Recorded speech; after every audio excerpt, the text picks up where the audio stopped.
Olá, boa noite a todos e a todas. Eu sou o Marcos Costa, faço parte do PSOL Maricá e do Núcleo de Formação Política Rosa Luxemburgo. Estamos mais uma vez com a live Diálogos Maricá, esse importante espaço de comunicação, de diálogo com a população maricá, que o nosso partido, o PSOL Maricá, está fazendo, está realizando nessas eleições e que certamente continuaremos nas próximas eleições. Hoje nós vamos receber dois importantíssimos convidados que fazem parte do nosso núcleo, Gabriel Claveria e Janice Realinas. Mas antes disso, boa noite, Gabriel, boa noite, Janice. Boa noite. Mas antes de Gabriel e Janice falarem com vocês, nós do PSOL Maricá realizamos, no último dia 9 de setembro, a convenção eleitoral para decidirmos quem seriam os nossos candidatos aqui para as eleições de Maricá. E nós fizemos uma nota que eu vou ler nesse momento e mais tarde vou pedir que os nossos convidados comentem. A nota é o seguinte: nota do PSOL, eleições 2020, PSOL Maricá. No último dia 9 de setembro de 2020, o Partido Socialismo e Liberdade PSOL, do município de Maricá, realizou sua convenção eleitoral para a apresentação das candidaturas de seus representantes no pleito municipal. Essa convenção significou também um marco fundamental, e não a conclusão de um processo que vem se desenvolvendo no seio do partido desde 2015. A partir daquele ano, o PSOL Maricá passou por um processo de transição, com a reestruturação do diretório em nossa cidade, como, por exemplo, esforços para a construção de espaços de reflexão crítica, incentivo para a formação política constante, com a reinauguração do núcleo de formação política Rosa Luxemburgo, combate para adequar nossas bandeiras programáticas às ações orgânicas da cidade, tentativa de diálogo com setores progressistas para a construção de uma unidade de ação para barrar os ataques aos direitos dos trabalhadores. No processo recente para o pleito de 2020, decidimos apresentar apenas candidaturas para a vereança, que serão também direcionadas para continuar nossa trajetória de consolidação partidária. Humildemente, reconhecemos não termos, no momento, a estrutura necessária para uma eleição majoritária. Desejávamos imensamente apresentar à população maricaense uma alternativa coerente e, de fato, comprometida com os anseios do povo e com as demandas dos trabalhadores da nossa cidade. Infelizmente, não foi possível e lamentamos muito isso. Porém, com as candidaturas à vereança, buscaremos construir com a população opções para a cidade, sem falsas percepções ou práticas que denotam a busca do poder pelo poder. O PSOL Maricá não possui projeto de poder, e sim projeto de cidade. Somos um diretório que preza pela coerência política. Acreditamos profundamente na transformação da sociedade e na emancipação de seus sujeitos. Queremos ouvir a população de Maricá, suas demandas e necessidades, sem manipulação ou promessas infundadas. Por isso, em respeito à nossa trajetória recente e às nossas aspirações futuras, reiteramos nossa oposição à atual gestão municipal e a decisão de não apoiar a candidatura à reeleição do prefeito Fabiano Horta, do PT.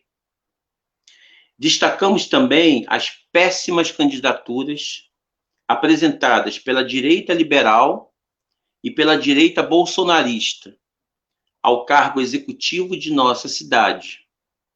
Candidaturas essas descompromissadas com as carências e com as necessidades do povo de Maricá, e simpatizantes de um projeto privatista e autoritário. Iniciou-se, portanto, um novo capítulo para o PSOL Maricá. Começa uma nova etapa de muito trabalho e perseverança a serviço dos moradores deste município, pois queremos ser um instrumento de fiscalização dos atos da Prefeitura e da Câmara Municipal. E mais ainda, queremos ser uma esquerda radicalmente democrática, participativa e libertária. Uma esquerda que a direita detesta e que a falsa esquerda sabota. Essa é a nota do PSOL Maricá, a nota definitiva para as eleições de 2020. Portanto, como eu acabei de ler, só teremos 2 pré-candidatos aqui em Maricá, a vereança pelo nosso município, o nosso estimado professor Gabriel Claveria e a nossa assistente social Janice Realinas, que estão aqui participando dessa live e participarão das outras lives também do partido, porque eles serão os nossos representantes em Maricá nas eleições de 2020, do qual nós, do partido e do diretório, agradecemos, confiamos e também estamos juntos nessa empreitada. Então, agora sim, boa noite, Gabriel, boa noite, Janice, e gostaria que vocês comentassem essa nota para depois nós começarmos a elaborar, a fazer, a colocar as perguntas que a nossa audiência está colocando para a gente debater os rumos da cidade. Boa noite. Primeiramente, vamos chamar o Gabriel para comentar essa nota. Boa noite, Gabriel. Oi, Marcos. Boa noite a todas e todos que estão nos assistindo aí. Bom, essa nota representa os nossos anseios, o que a gente espera com essa eleição, mas também coloca uma preocupação central do nosso partido aqui em Maricá, que é um projeto, né, um projeto de longo prazo, né, o nosso foco principal nunca é a simples participação de um processo eleitoral e, né, uma vitória e a qualquer custo, né, muito pelo contrário. A nossa proposta é uma proposta de construção partidária, construção essa que envolve, né, todas as pessoas que quiserem, que se dispuserem a participar. A gente tem um projeto realmente de cidade, a gente pensa, a gente estuda, a gente analisa a cidade como um todo, para tentar ver ali, encontrar os problemas, encontrar também pontos positivos, né, da atual gestão, mas também encontrar pontos negativos, criticar e fazer uma crítica construtiva, fazer uma crítica que a gente consiga alcançar realmente aquela melhoria, aquele objetivo principal, né? Também somos ainda um partido pequeno, né, assim, em termos de número de pessoas que estão realmente ali ativamente trabalhando, participando e construindo, né? Então, humildemente, né, e sabendo da nossa realidade, das dificuldades que estão no nosso caminho, a gente optou, né, por não colocar aí à disposição um candidato a prefeito e um outro a vice, né, para poder disputar essa eleição majoritária. Até porque o poder, né, pelo simples poder, né, por uma questão aí de cargo, de status, não é o nosso principal objetivo. Então, lançamos aí duas pré-candidaturas ainda, né, a vereador, a minha e a da Janice, e através de nós vamos aí mostrar as principais propostas, ideias, bandeiras que a nossa cidade realmente precisa. Então, acho que esse é o comentário que eu gostaria de acrescentar aí à nossa nota.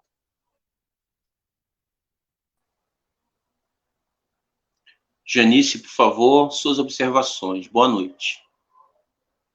A todas e todos. Mais uma quinta-feira para a gente discutir a cidade de Maricá e dizer para vocês que a construção dessa nota foi feita na base de um debate muito intenso, de um processo árduo dentro do próprio partido, ao qual eu posso dizer que fico orgulhosa e reitero que demorei muito para retornar a me organizar enquanto partido, mas que a discussão da decisão, da confecção dessa nota, me trouxe a certeza de que eu não fiz uma escolha ruim. E por que eu digo isso? Ora, todos nós, mas sobretudo eu e o Claveria, estamos sendo perguntados sobre essa questão de não ter um candidato à majoritária, né? Ou seja, a majoritária é a prefeitura, né? O candidato ao executivo. E a gente tem que entender, e aí a gente entendeu, de certa forma, nesse processo, que desde 2016, quando o partido se coloca no município de Maricá, até o ano de 2018, onde ele ocorre um novo momento desse partido, e que vai sendo construído e culmina com essas pré-candidaturas ora colocadas, que isso é um processo que por si só é mais importante do que galgar qualquer cargo, como bem disse meu querido Claveria. E eu sempre coloco, né, que para mim é mais importante mostrar para Maricá, que é reconhecida por toda a região metropolitana, por todo o Rio de Janeiro e até pelo Brasil, como o último reduto de uma esquerda, que não é bem assim, que existem outras opções. E a nossa proposta fundamental aqui é se colocar como uma opção a uma centro-esquerda, que é complicada, e a uma ultradireita, que se aproxima de forma perigosa de Maricá. E mais que isso, a construção de um partido que possibilite não só a opção a essas perspectivas políticas que eu apresentei anteriormente, como uma opção de, junto com a população, construir essas opções. Então, talvez, a gente ouve muito nas ruas que já está posto, já está dado. E eu acredito firmemente que essas candidaturas elas vêm com a proposta objetiva de construir junto com a população essa opção. Então, para a gente, essa pergunta, se vai ter ou não prefeito, para a gente é muito mais importante a construção de uma proposta para a cidade, que nem sempre passa pelo executivo. E daí a importância do vereador, né? Para a gente é muito caro nesse sentido, de construir junto. O vereador, por não ser do cargo executivo, ele tem a possibilidade de estar mais próximo da população. E eu acredito que é esse consenso que o partido chegou. É mais ou menos isso que eu queria colocar sobre a nota do pessoal. Ok. Bom, então, dado aí as observações, com muito orgulho que nós caminharemos juntos nessas eleições, os nossos pré-candidatos aqui presentes, que tanto nos orgulham e nos representam. E vamos começar o nosso Diálogo de Maricá com 3 perguntas que foram feitas na live anterior, mas não tivemos tempo de responder. Então, eu vou fazer o seguinte, 3 perguntas. Uma eu vou deixar para o Gabriel responder, a outra para a Janice, e a última pergunta os 2 responderão, já que é uma pergunta mais complexa. Vamos começar pela Janice para inverter a ordem. O Antônio Carlos, nosso amigo, fez uma pergunta bastante interessante, Janice. As igrejas evangélicas apoiam, em geral, os candidatos da direita. O que as esquerdas, em geral, e o pessoal Maricá podem fazer para reverter esse quadro? Como melhorar o trabalho de base? Então, vou deixar essa pergunta aí para você fazer as suas reflexões. Antônio Carlos, né? Isso. Boa noite, Antônio Carlos. Não sei se você está escutando a gente, mas eu espero que sim. Antônio Carlos, essa é uma questão que todo militante de esquerda é sempre colocada todo militante de esquerda. Em primeiro ponto, a gente tem que entender que não são bem as igrejas evangélicas. Existe um nicho que são, em sua maioria, igrejas do neopentecostalismo, que tem enquanto característica a teoria da prosperidade. E isso foi um projeto que não foi específico para o Brasil, foi um projeto para a América Latina como um todo.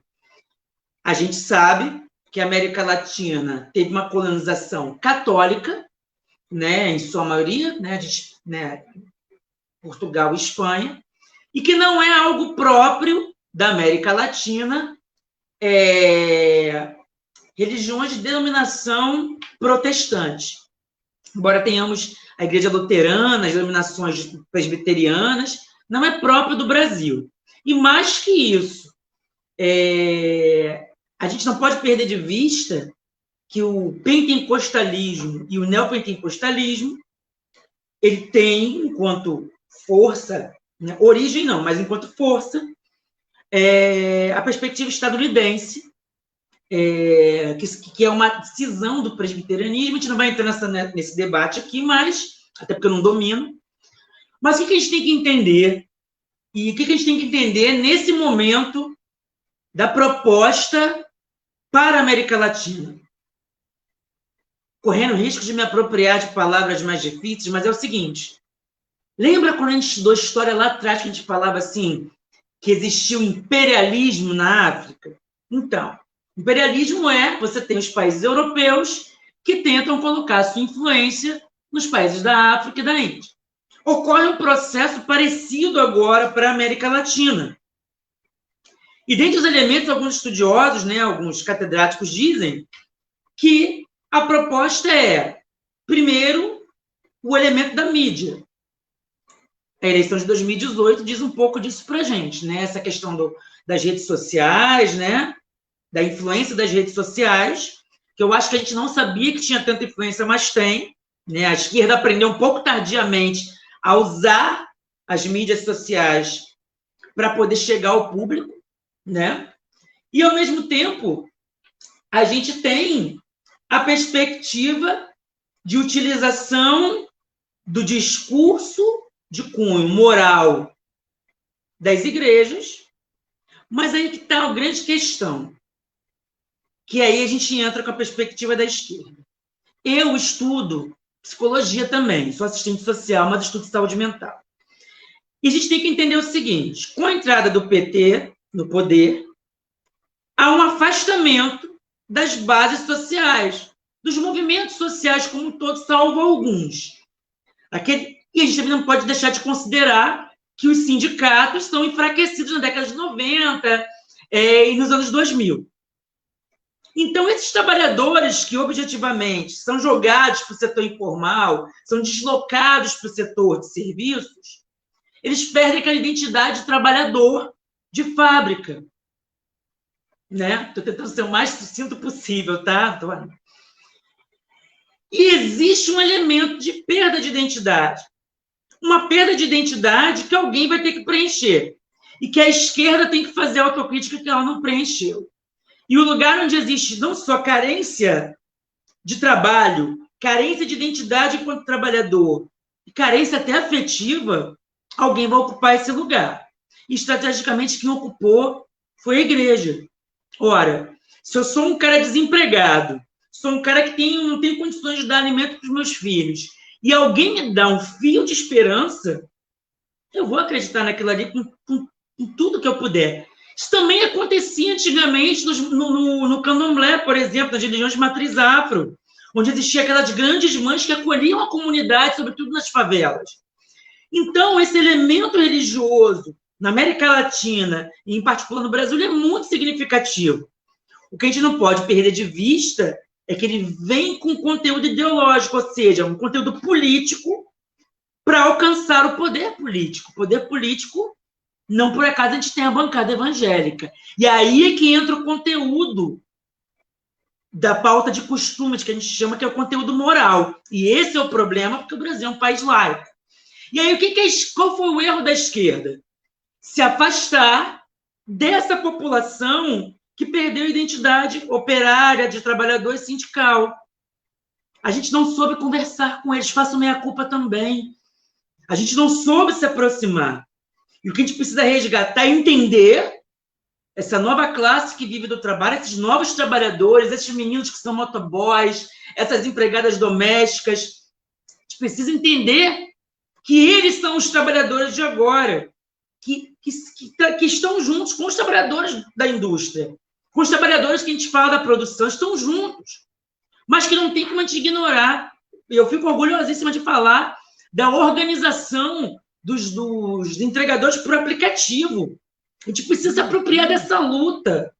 E se aproximando dessa luta, se aproximando das questões que as mulheres, que de comum não tem nada, que às vezes vai lá se aconselhar com o pastor, a esquerda precisa se aproximar dessas mulheres, dessas mães que têm preconceito com as filhas, que são de movimento de esquerda, porque simplesmente a esquerda não se aproxima das mães também. Então, a gente tem que fazer essa reflexão urgente, porque depois da cristofobia que a gente ouviu no discurso da ONU, daqui a pouco já virá uma Gilead, né? Um país que deixa de ser laico para ser cristão da pior forma possível. É mais ou menos por aí. Espero ter contemplado em alguma medida a sua questão. Perfeito, Janice. E só para lembrar também que nós, da esquerda, devemos ir além das reuniões presenciais. Como você bem falou, nós agora estamos aprendendo a lidar com os instrumentos tecnológicos das redes sociais. E eu fico muito esperançoso que tem todo um pessoal jovem que estão nas redes sociais falando do marxismo, se apresentando como esquerda radical, e é nítido o crescimento desses jovens, do conteúdo que esses jovens estão colocando nas redes. E eu acho que existe todo um campo de ressignificação do papel das esquerdas e das nossas bandeiras históricas. Gabriel, agora a pergunta é para você. A nossa amiga Vera Pinto pergunta diretamente para você: qual é o plano do PSOL Maricá para a questão dos direitos dos animais? Gabriel.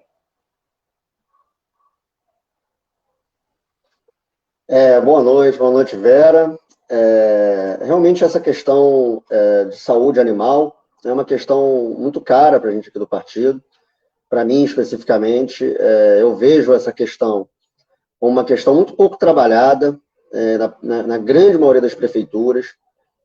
E aqui em Maricá, embora a gente tenha até já uma estrutura existente aqui na prefeitura de Maricá, ela poderia funcionar de uma forma muito mais satisfatória, atendendo muito mais população, tanto de pessoas quanto de animais, do que faz no momento. É uma preocupação muito grande com essa parte, principalmente porque não é só uma questão que a gente fala sobre os animais, né? Embora sejam importantíssimos, seja muito importante, né, a consciência de preservação da nossa fauna, né, da nossa fauna natural, né, e também entrar na questão dos animais domésticos, mas é também uma questão que engloba uma série de outras, né? Como, por exemplo, uma questão de saúde pública, né? Então, Quando a gente fala muito nessa questão da saúde do animal, esse animal sendo saudável, né, e sendo bem assistido, e sendo bem atendido, a população também acaba recolhendo frutos desse trabalho, né? Então, infelizmente aqui em Maricá, a gente tem um programa, um projeto muito mal elaborado, muito pouco eficiente, né? Eu acho que a primeira questão que a gente precisa entender quando a gente fala da questão dos animais é falar um pouco também, não ficar muito preso somente na questão dos animais domésticos, que normalmente isso acaba sendo levado para essa questão, né? Os cuidados com gatos e cães, né? Principalmente. A questão da castração, né, desses animais, para que esses animais não tenham, né, filhotes o tempo todo e acabem sendo colocados na rua e tudo mais, né? Até porque as pessoas não conseguem dar conta, né, da quantidade de animais e acabam abandonando, enfim. Mas é uma questão também dos animais silvestres, né, dos animais que são utilizados para trabalhos, né, como cavalos, gado e, enfim, e alguns outros. E a gente tem que se preocupar nisso como um todo, né? A gente fez até um programa, a gente fez uma lista de alguns objetivos e algumas prioridades e compromissos, né, que nós, enquanto partido, nos preocupamos em fazer na cidade, né? Quase toda live, ou de repente toda live eu repito, né, que Maricá tem condições de fazer um trabalho, né, em várias áreas, em várias pastas, em várias secretarias, setores, etc., porque Maricá tem recursos, né? Basta a gente destinar esses recursos para realmente o que interessa e fazer com que esses recursos sejam realmente utilizados, né, de forma eficiente, enfim, de que esses recursos realmente sejam destinados às questões inerentes à sociedade, né? Uma questão que é muito mal trabalhada aqui em Maricá, por exemplo, é a questão dos protetores, né, de ONGs, que temos algumas aqui em Maricá, e de protetores e protetoras que agem de forma individual e que não recebem uma devida atenção da prefeitura. Eu, um tempo atrás, andei conversando com alguns poucos, né, protetores e protetoras aqui de Maricá, e eles relatam muita dificuldade em realizar os seus trabalhos. É um trabalho importantíssimo, na verdade é um trabalho que eles fazem que a prefeitura deveria fazer, a prefeitura não faz, né, e, portanto, essas pessoas, da forma que dá, com poucos recursos, com pouca valorização, acabam fazendo, né?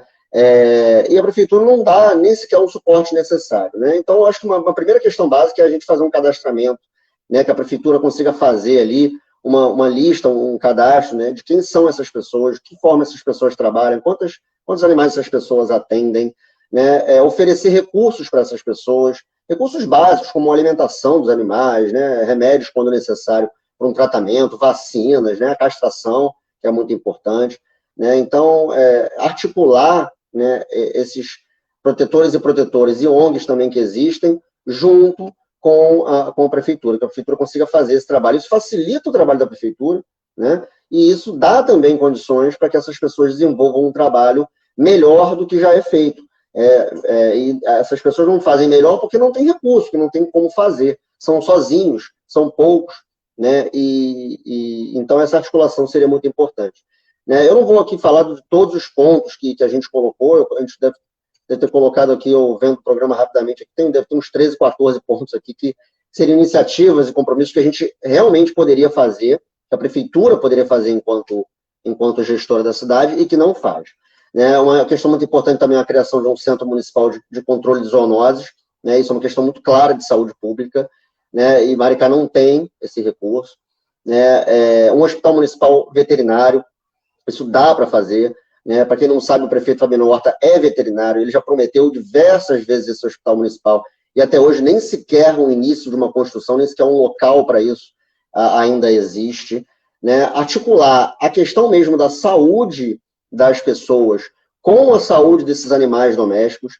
né? A gente tem hoje uma visão desses animais domésticos como membros da família, né? Então, se eles são membros da família, por que eles não são atendidos pela saúde da família, por essas clínicas da família, postos de saúde, que atendem as pessoas, e por que também não atendem esses animais, não cadastram esses animais, né? Enfim, não fazem um controle realmente de quantos animais tem, se esses animais estão sendo vacinados, se esses animais foram castrados, se não foram castrados, por que não foram, né? Criar um processo de conscientização nesses tutores e tutoras que possuem animais domésticos, da necessidade dessa castração, da necessidade de uma alimentação de qualidade, de remédios, né, de vacinas que têm que ser dadas nesses animais, principalmente assim que nascem, né, no período aí, logo pós-nascimento, né, que tem uma série de vacinas que precisam ser dadas, enfim. E, principalmente, só para encerrar, a questão dos animais de rua. Os animais de rua, eles não são atendidos pela prefeitura, porque existe, de vez em quando, a prefeitura faz, né, programas de castração móvel, faz algum tipo de ações isoladas, mas às vezes faz. Só que, para esses animais serem atendidos, por exemplo, por uma castração móvel, uma pessoa tem que levar esses animais de rua, né? Uma pessoa tem que se responsabilizar por levar esse animal de rua, né, por levar de volta esse animal de rua, ficar com ele em algum lugar, porque existem remédios que têm que ser dados após a cirurgia, durante 5 ou 7 dias após a cirurgia, e aí, como é que esse animal de rua ele vai ficar onde? Né? Então a prefeitura não atende esses animais. Esses animais eles vão ficando pelas ruas, vão tendo filhotes, né, vai superlotando as ruas, isso causa, né, uma série de problemas de saúde pública, de saúde tanto para esses animais, quanto também a proliferação de doenças para pessoas, né, para os cidadãos da cidade.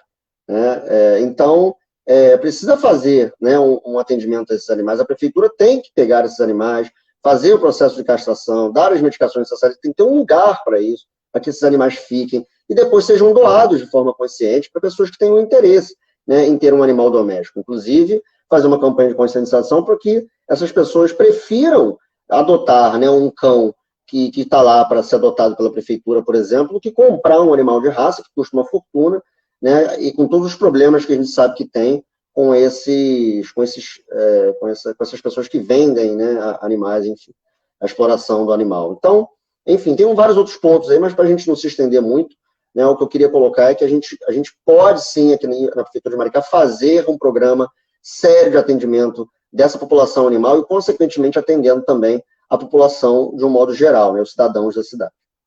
É isso.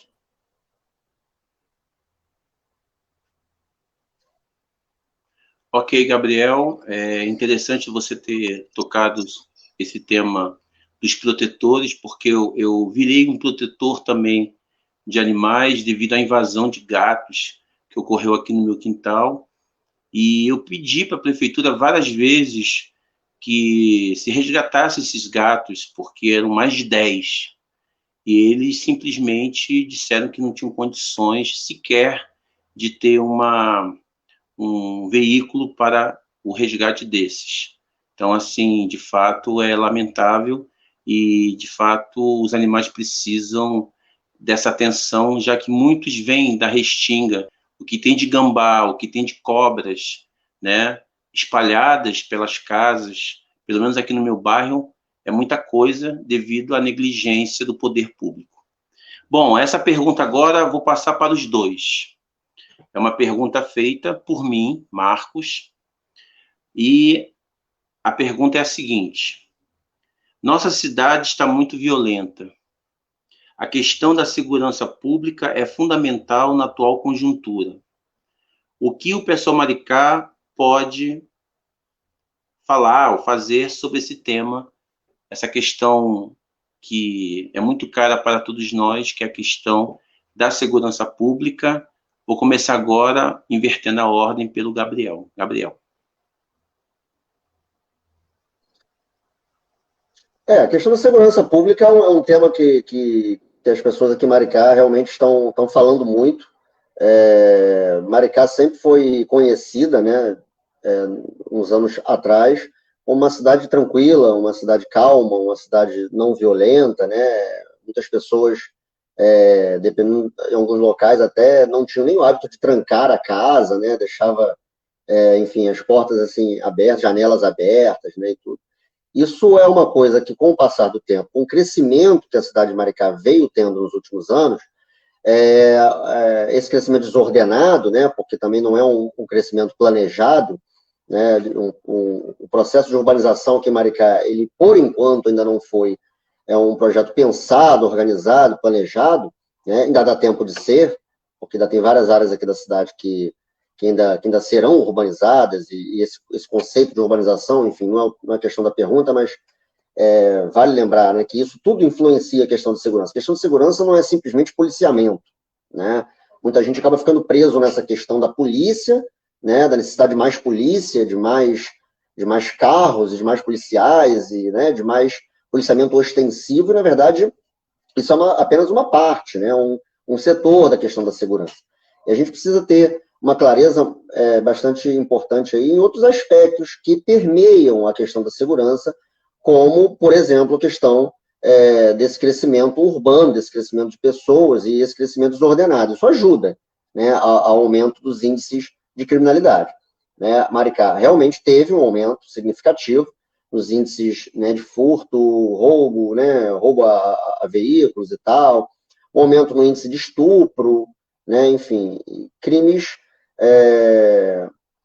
de uma maneira geral. Né? Alguns índices oscilaram de 2018 para 2019, alguns até caíram um pouco, mas são índices relativamente altos em relação a uma cidade que tem algo em torno de 150, 160 mil habitantes, né? E uma cidade que não estava acostumada a viver assim. Né? Bom, uma preocupação muito cara aqui para a gente, do pessoal de Maricá, é realmente uma preocupação muito grande com essa questão do policiamento ostensivo. Né? Se a gente for levar em consideração diversas outras cidades que já se urbanizaram por completo, enfim, de forma desordenada, né, e agora não se tem mais o que fazer quanto a essa questão da urbanização, do crescimento urbano, né, como São Paulo, Rio e outras cidades grandes, a gente vê que policiamento ostensivo não é a solução, né, para solucionar, ou pelo menos para amenizar esses índices de criminalidade. São cidades extremamente violentas e possuem uma quantidade de policiais bastante significativa. Né? Bom, então, o que a gente... claro, eu não sou contra a questão do policiamento. O policiamento ele tem que acontecer. Né? Tem que ter policiais na rua fazendo, né, o seu serviço, zelando pela população. Uma polícia, claro, sempre levando-se em consideração a liberdade dos cidadãos, né, a questão dos direitos humanos e por aí vai. Né? Não é uma polícia violenta, né, que a gente quer também policiando e patrulhando a nossa cidade.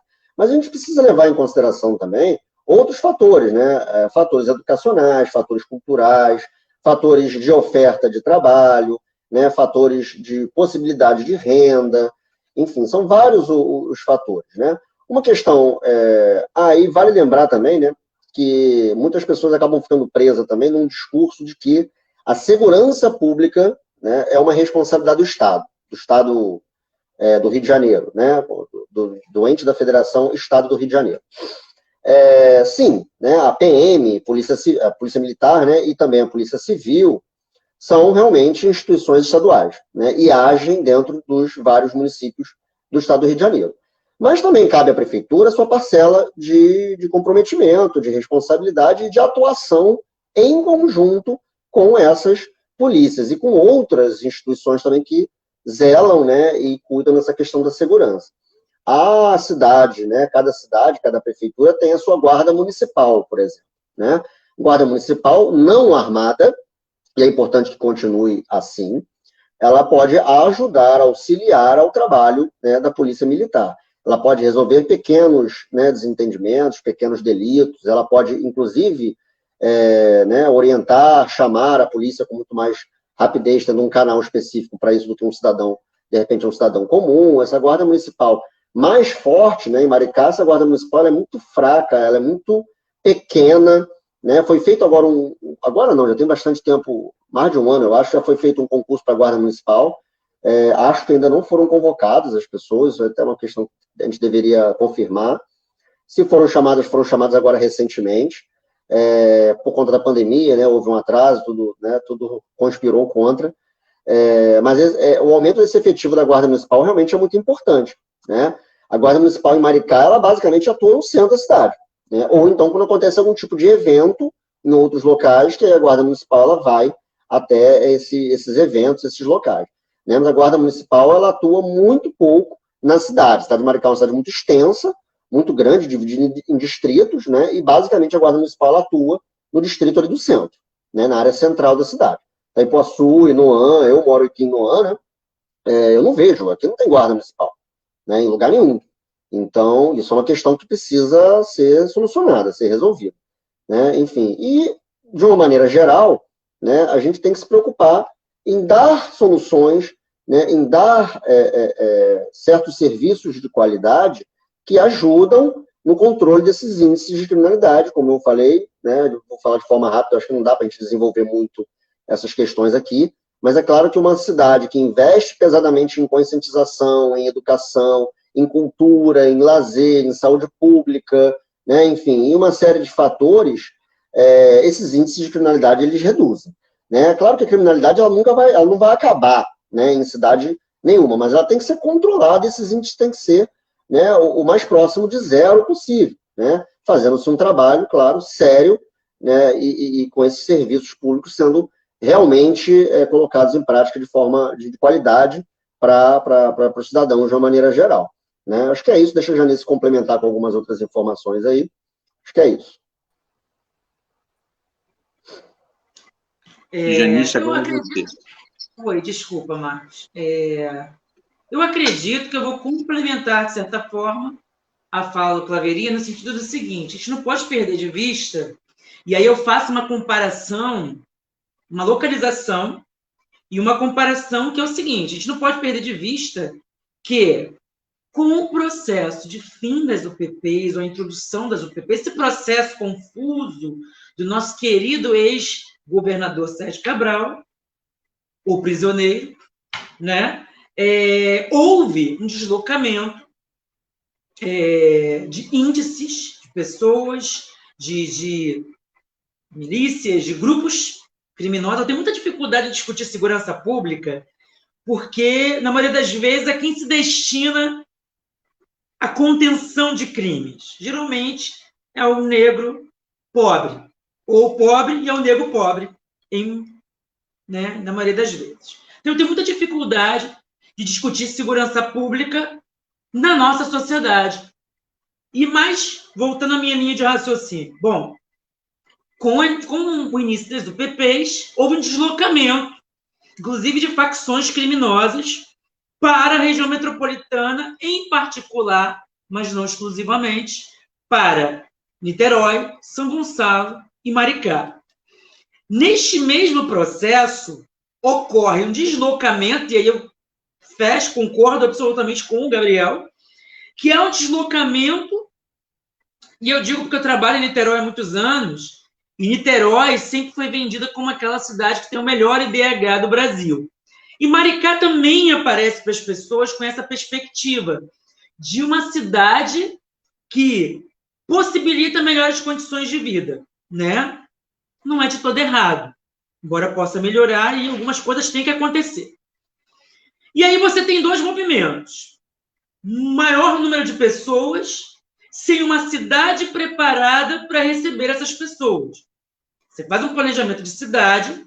Estava comentando esses dias, né? Teve uma chuva essa semana e o centro de Maricá inunda. Objetivamente, Maricá não comporta mais o número de pessoas que moram em Maricá. Tem que se pensar essa cidade de novo, e é a nossa proposta. E aí você tem um aumento de pessoas circulando, consumindo, e pessoas que não são originárias daqui serem introduzidas. Ao mesmo tempo, e aí pego também carona na fala do Gabriel, você não tem políticas públicas e sociais que acompanhem esse crescimento. Então, não é segredo que vai ocorrer aumento dos índices de violência. Isso não é uma conta que meio que a gente já sabe. A grande vantagem de Maricá é que tudo que acontece aqui já aconteceu em outros lugares. A gente precisa recorrer a estes exemplos e adaptar para a nossa realidade. Adaptar não é a melhor palavra, mas pensar a partir de outras experiências. Mas aí que tá. No que vem pessoas morarem em Maricá, elas vêm muito com essa lógica que segurança pública se combate, se gerencia com policiamento. E aí, assim como Niterói, a gente tem o PROES, não sei como se fala normalmente. Que aí vem um pouco também do que o Claveria falou. Por que sempre se fala de segurança pública, se pensa em policiamento ostensivo e não em melhoria das condições urbanas, com iluminação? Eu digo sempre que Maricá é uma cidade que funciona até as 7 da noite, que depois não tem ninguém na rua. Objetivamente, não tem ninguém na rua. Então, talvez a iluminação pública seja mais importante que o policiamento. Maricá é uma cidade, como o Claveria também colocou, com Para você ir de um bairro para outro, você anda quilômetros. Então, o que é esse policiamento ostensivo? Né? Como é que ele é pensado? É apenas ter, para que a prefeitura diga que eu estou repassando um dinheiro para a PM, que é assim que funciona o PROED, quem tiver curiosidade, a gente pode depois conversar mais sobre isso. Um repasse para o 12º Batalhão, que fica em Niterói, mas é o policiamento que é feito aqui em Maricá, longe. Um batalhão que muitas das vezes não conhece a população, né? E a gente percebe que se há um aumento de índice é porque não está resolvendo, porque para mim, e acredito também para os meus colegas, policiamento ostensivo, ele se dá em determinadas áreas para evitar determinados tipos de crime, para proteger patrimônio. Ponto. E reprimir pobre. A gente não pode perder isso de vista, esse é o papel da polícia. Mas aí vem, qual o papel da prefeitura? A prefeitura, objetivamente, não faz a gerência da polícia, mas, como o Gabriel também já colocou, da Guarda Municipal. O que eu tenho a acrescentar sobre a Guarda Municipal?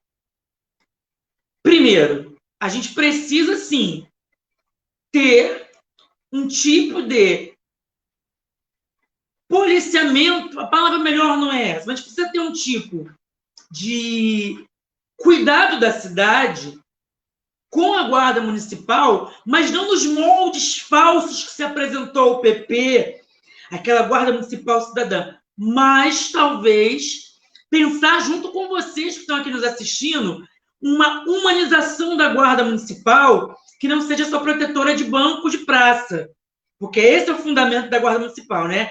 Guarda de patrimônio ou achacar camelô.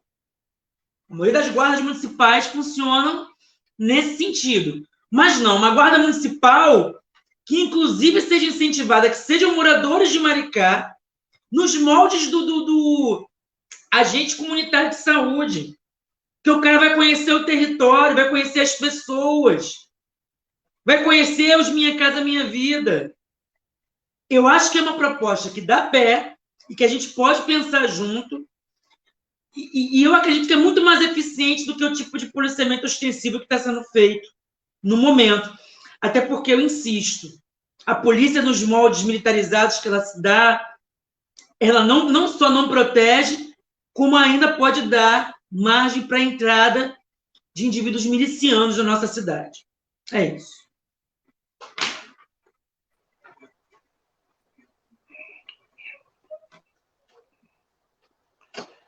Perfeito, Janice. Bom, eu tenho mais aqui 2 perguntas, e eu acho que essas 2 perguntas, elas são bastante complexas, e como já estamos com mais de 50 minutos de live, eu acredito que essas 2 perguntas já vão contemplar o nosso programa de hoje. Então, eu vou fazer aqui para os 2 responderem, e começar aqui pela pergunta do Tiago Sá. O Tiago traz o seguinte questionamento. A Janice comentou sobre a esquerda ter aprendido tardiamente o poder das redes sociais. Essas redes, no entanto, não são neutras. São controladas por grandes companhias com seus próprios interesses econômicos, que, sabemos, estão alinhados com o neoliberalismo. Até que ponto as redes sociais podem ser realmente utilizadas para um projeto de esquerda radical? E quais estratégias o pessoal Maricá tem nesse panorama? Vamos lá, Gabriel, agora.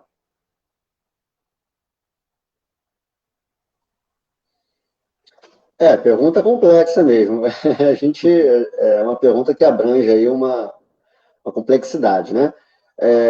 Realmente, é fato que essas principais empresas que gerenciam, né, as redes sociais, Facebook, né, que inclusive comanda também Instagram, WhatsApp, né, e tem aí Twitter e tal, são grandes empresas, né, aliadas aí ao grande capital, sem dúvida nenhuma.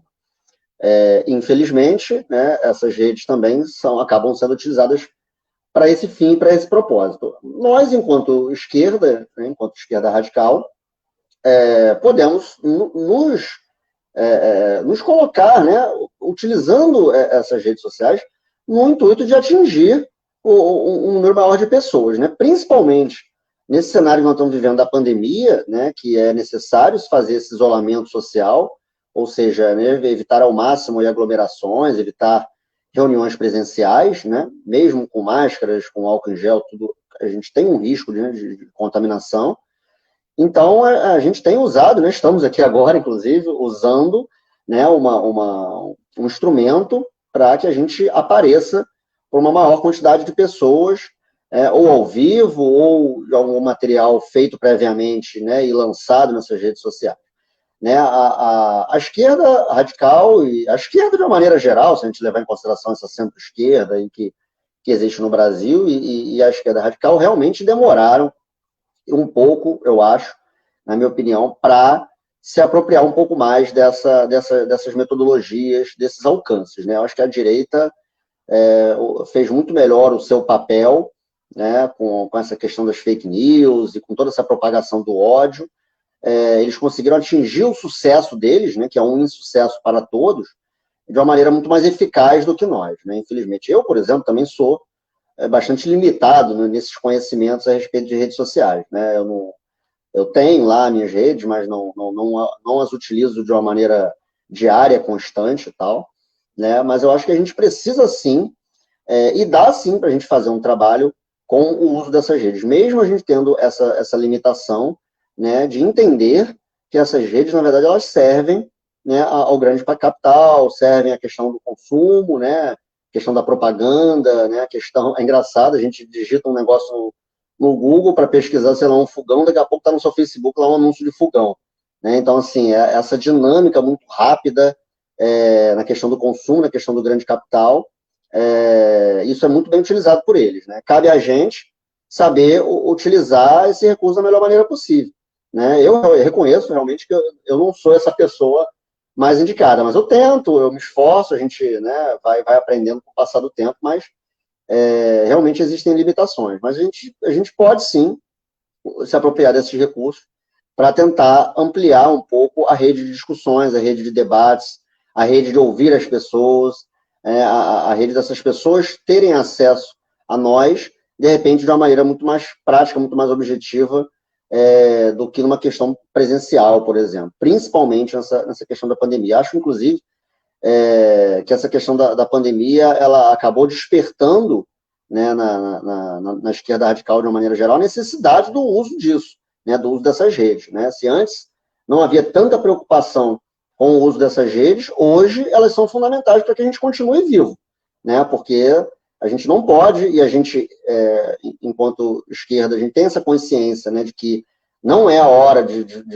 fazer reuniões presenciais, não é a hora da gente reunir pessoas presencialmente, então as redes sociais, elas serviram para isso. A gente vai aprender, a gente vai, né, utilizar essas redes sociais, né, e essas tecnologias da melhor maneira possível, sem sombra de dúvida. No intuito, né, claro, de atingir o maior número de pessoas, né, levar, né, clareza, levar informação, levar consciência e aprender também com as pessoas através dessas redes sociais. Eu acho que é isso.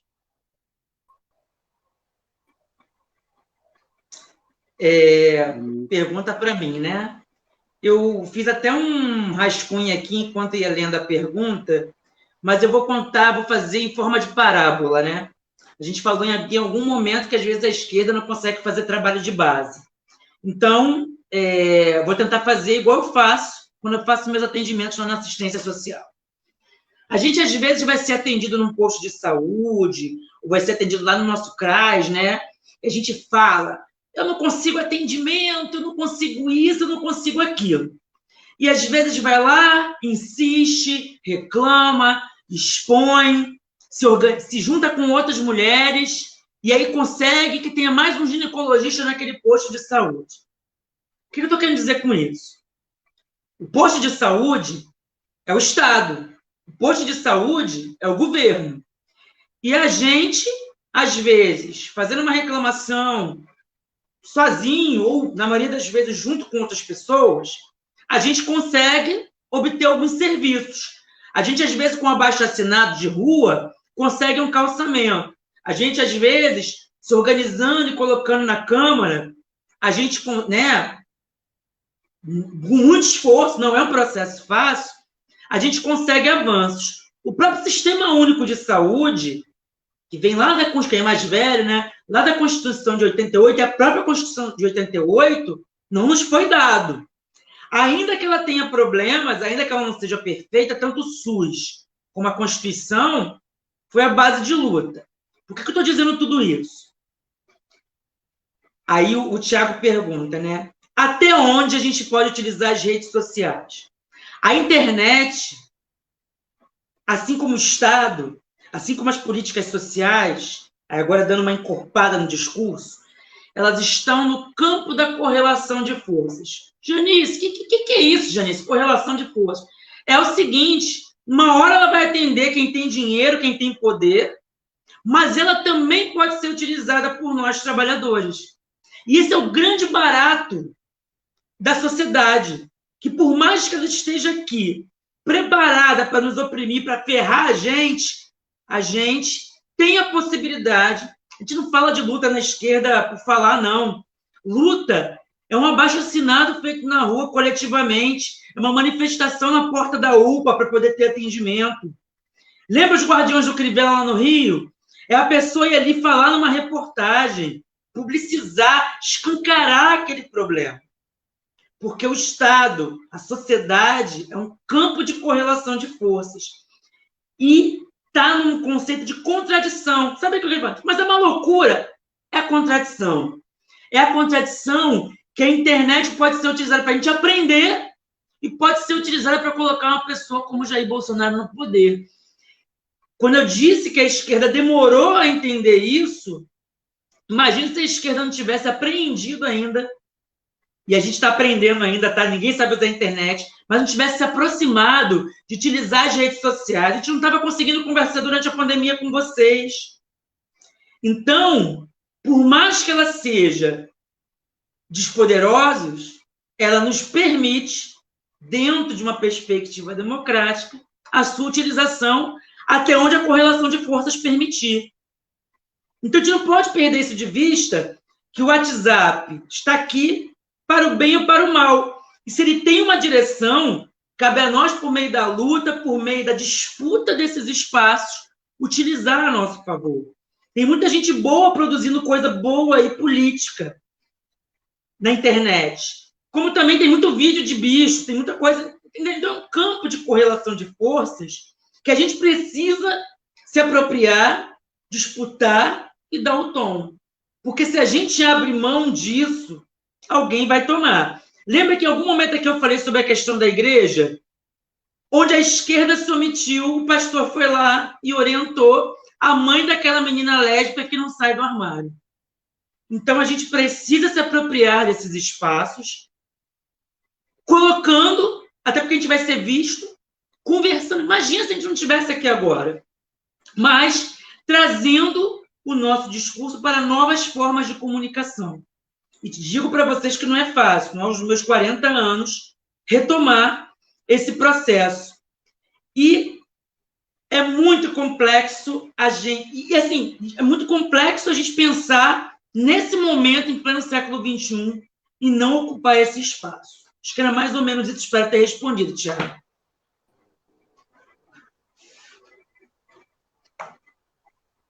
É isso mesmo.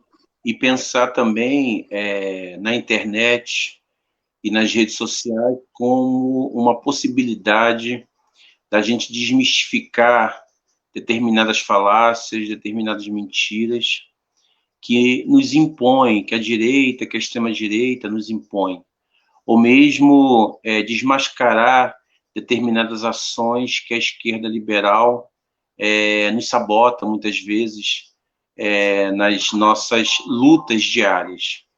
Então, na verdade, a gente sabe perfeitamente que a internet, ela hoje em dia virou um campo de forças onde a grana se sobressai, mas que devemos disputá-la sim, aliás, como em todos os aspectos da sociedade.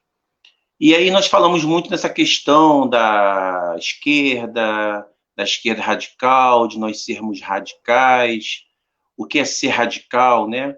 E é bom esse espaço de hoje para a gente também desmistificar essa palavrinha radical. E aí vem uma pergunta que eu achei sensacional, do nosso Carlos Lacerda, que ele faz a seguinte pergunta, e eu falo isso para os dois responderem. O Carlos diz: sempre ouço vocês falando sobre esquerda radical. O que vocês querem dizer com isso? Uma pessoa radical me parece uma pessoa intransigente ou extremista, que não aceita dialogar, o que não combina com a posição de vocês, já que vocês estão aqui dialogando com a população.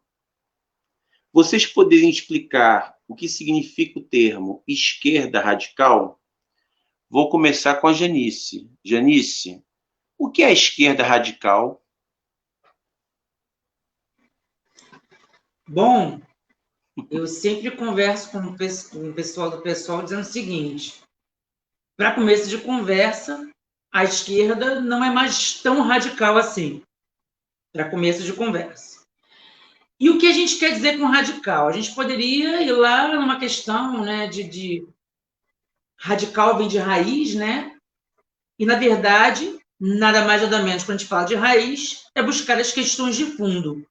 É buscar as questões que explicam o porquê que vocês, morando em Maricá, muitas das vezes têm que andar mais de 70 quilômetros para trabalhar. É entender o porquê, embora tenhamos tantas condições financeiras para ter uma cidade com todas as condições de vida ideais, a gente não consegue ter. Radicalismo é não abrir mão, minimamente, de lutar por condições, hoje em dia, mínimas de vida. Vou utilizar o exemplo da luta feminista. Ora, as mulheres radicais, quando lutavam pelo voto, era no tempo que as mulheres não votavam.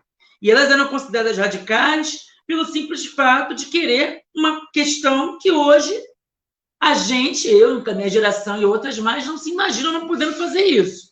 Ora, os negros lá nos Estados Unidos, na década de 50, 60, eram considerados radicais simplesmente porque eles gostariam de ocupar os mesmos espaços que os brancos ocupavam, não ter que ficar no fundo do ônibus e poderem frequentar universidades públicas, no caso, não públicas lá, universidades. Isso era radicalismo. Então, quando a gente advoga que a gente é uma esquerda radical, primeiro é isso, buscar as questões de fundo que explicam realmente por que as coisas acontecem e não acontecem, tanto na totalidade do país chamado Brasil, como na particularidade do nosso município.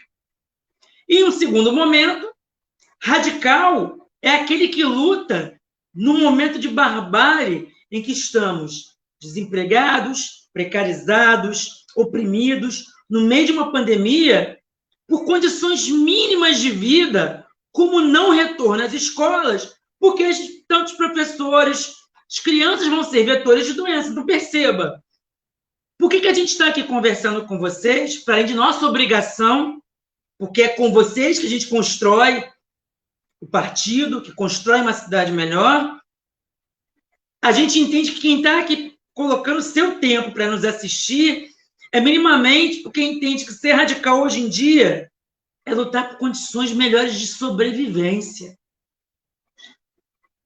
A questão, quando a gente diz radical, é que a gente não abre mão de investigar também as questões de fundo que não dá para fazer conciliação, se aproximar de certas pessoas na política que não vão pegar as questões de fundo, que vão fazer aquela maquiagem e que as questões que preocupam, oprimem, que não salvaguardam a população vão permanecer.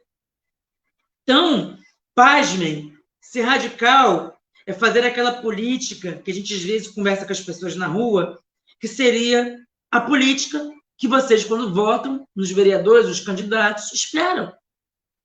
Mas quando a gente diz radical, é que a gente entende que tem um horizonte no final desse processo que é revolucionário. Que a gente está nesse momento pegando as questões de raiz, de fundo, do cotidiano das pessoas, para propiciar melhores condições de vida, para que futuramente, nesse horizonte revolucionário, a gente não precise mais lutar por elas. Porque numa outra sociedade, num outro sistema, num outro modo de produção, não teria que se lutar por essas lutas. Mas é o que a gente faz no agora. No agora é resolver o nosso cotidiano. É mais ou menos por aí. Lutar por melhores condições de vida. Isso é ser radical. Exato. E pensar que os nossos horizontes de 100 anos atrás, né, que eram os horizontes do Partido Bolchevique, da Revolução Russa e de outros revolucionários famosos, são os mesmos de hoje e que estão sendo rebaixados, que estão sendo atacados, sem que haja uma reação das pessoas.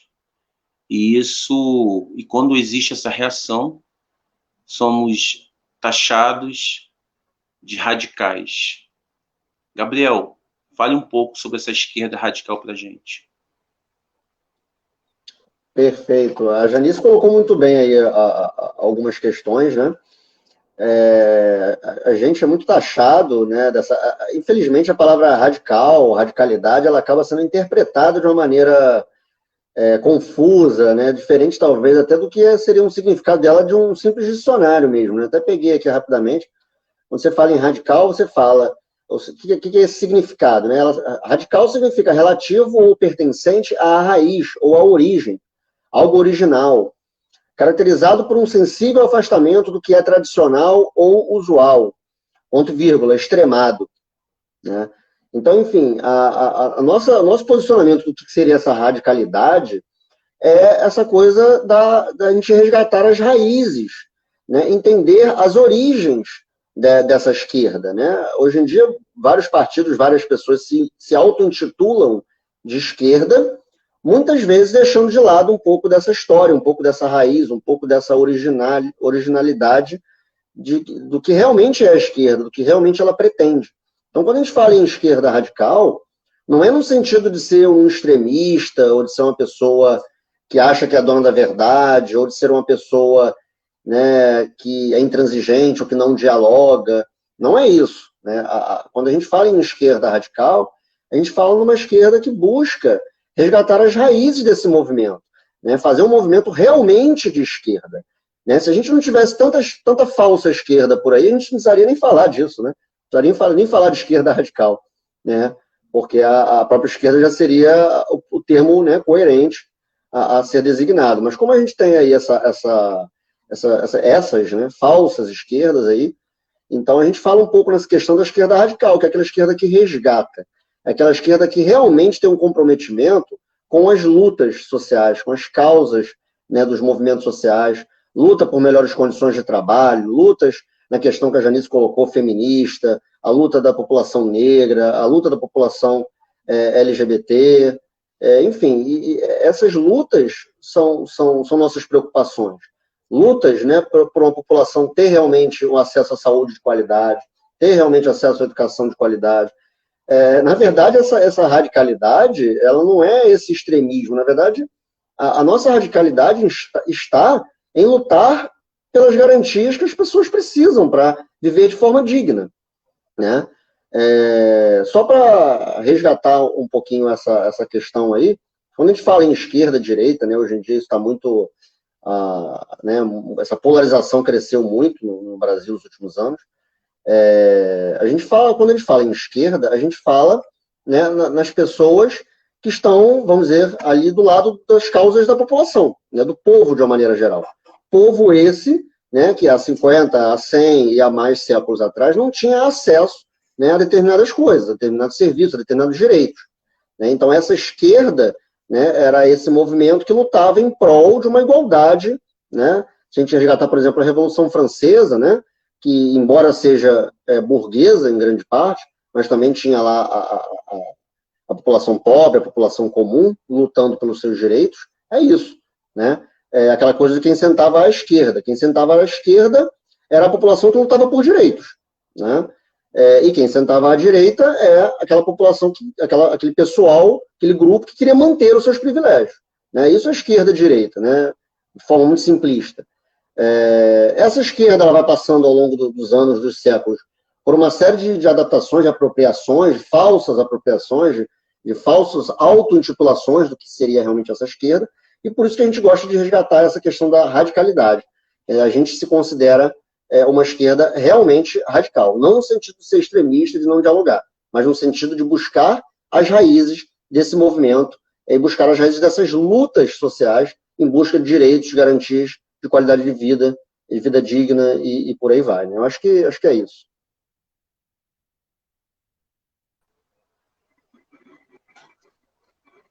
Maravilha. E é bom a gente também fazer uma importante distinção.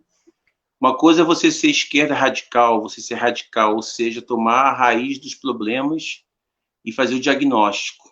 Outra coisa é você ser sectário. O sectário ele não conversa com ninguém.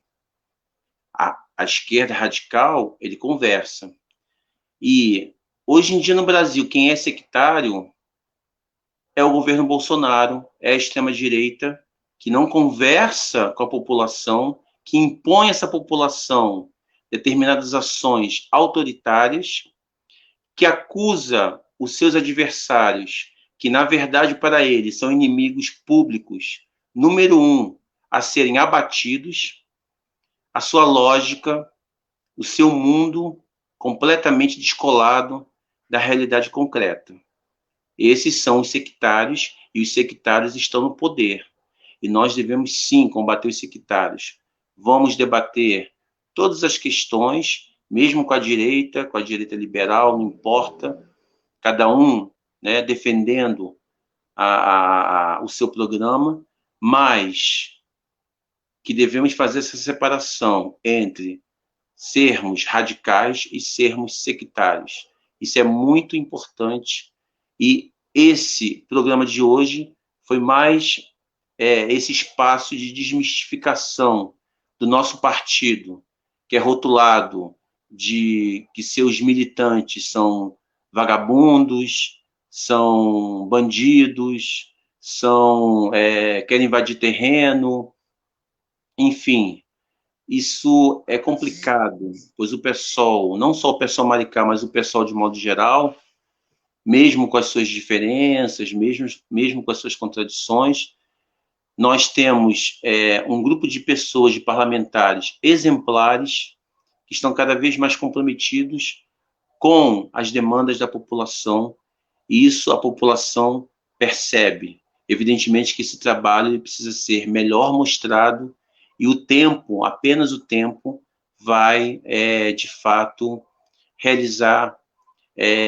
mostrar toda essa visibilidade.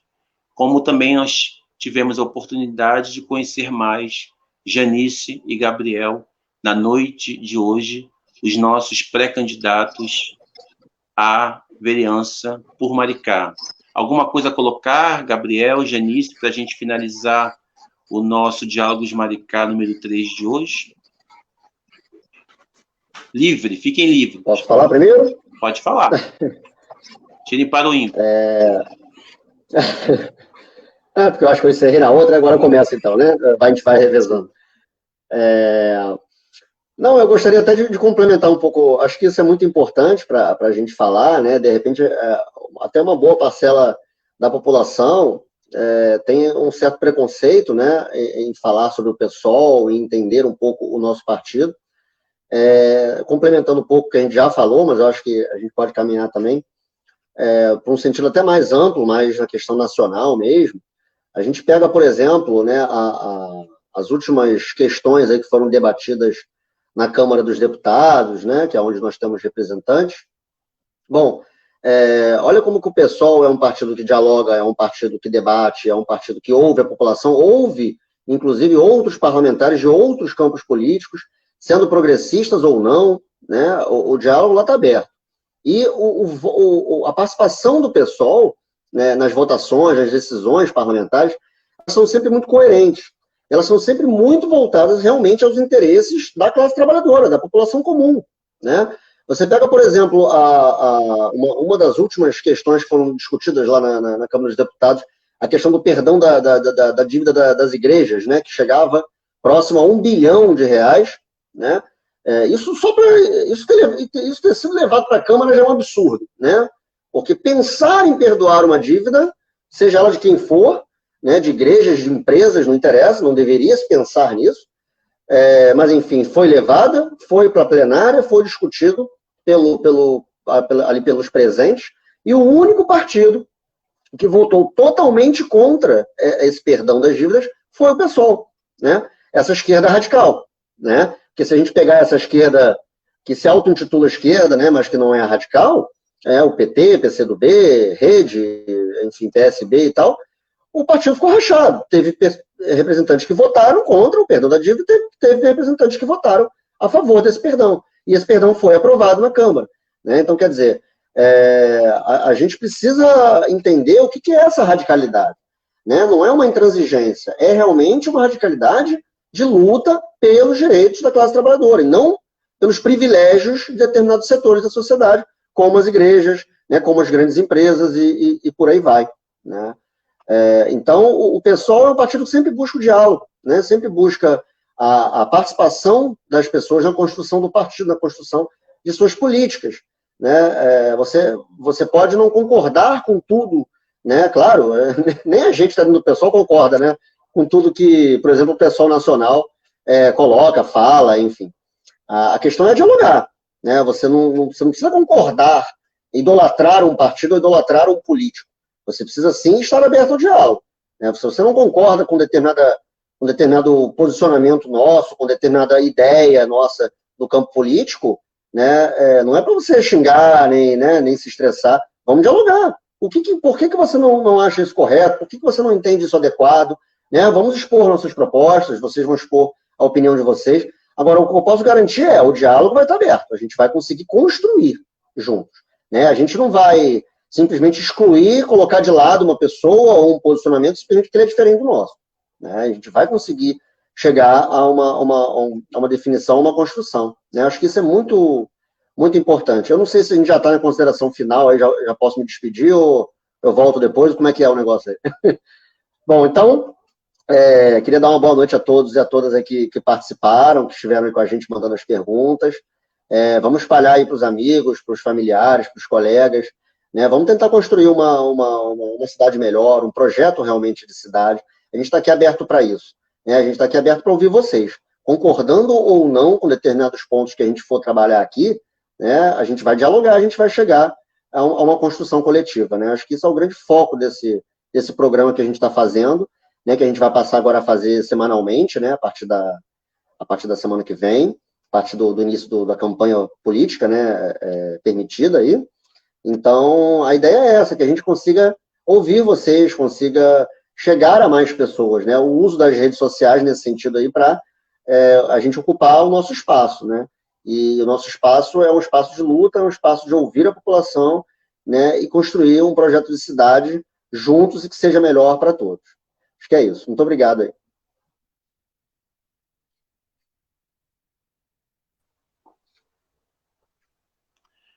Valeu, professor Gabriel. Muito obrigado pela sua participação. E agora, Janice, fale aí as suas considerações, fale aí a questão do que você, enfim, o que você pensa. Fala aí tudo. Não esconda nada.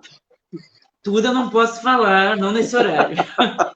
Então, na verdade, aproveitando um pouco este gancho sobre radicalidade, radicalismo, não sei se vocês repararam que eu estou com um lenço hoje, que de vez em quando eu uso, que é uma campanha internacional a respeito da descriminalização do aborto. A palavra aborto, ela é muito permeada por fantasmas, quando, na verdade, a esquerda radical quer apenas e tão somente conversar sobre algo que acontece. Se você é mulher, ou você está em idade reprodutiva, sendo um homem, tem namorada, irmã, você já ouviu alguma história sobre alguém que fez um aborto. Ainda que você esteja na igreja, ainda que você esteja na escola, universidade, no mercado, todos nós, ainda que não falemos sobre o assunto, sabemos disso. E por que eu estou falando isso? Porque hoje foi revogada uma portaria, um elemento da portaria, que Jair Bolsonaro publicou agora no último dia 28/8, que obrigava os médicos a comunicar à polícia quando aparecesse alguma mulher que fosse passar pelo procedimento de aborto em caso de estupro, e a gente, quem não sabe, a gente reforça, a interrupção da gravidez é prevista em lei no Brasil. Em caso de estupro, risco para a mãe e feto anencefalo. E não é assim, cheguei, abortei, para quem não sabe, passa por todo um processo, uma equipe multidisciplinar, médico, psicólogo, assistente social, não é assim, chegou, fez. Isso veio muito agora em voga por conta daquele caso da menina de 10 anos, acho que todos vocês ouviram um pouco, e toda a questão que houve no entorno, aquele horror todo, aquele circo dos horrores, empreendido, inclusive, pela ministra Damares Alves. E hoje, o governo revogou, então os médicos agora não são mais obrigados a notificar a polícia, há uma recomendação. Lembra que eu falei antes que o Estado, o governo, é um campo de correlação de forças? Isso aqui foi a base de muita luta. Porque imagina, a situação do estupro e do aborto em si já é deveras dolorida para toda mulher. Já é uma questão complexa, não é uma questão assim simples, né?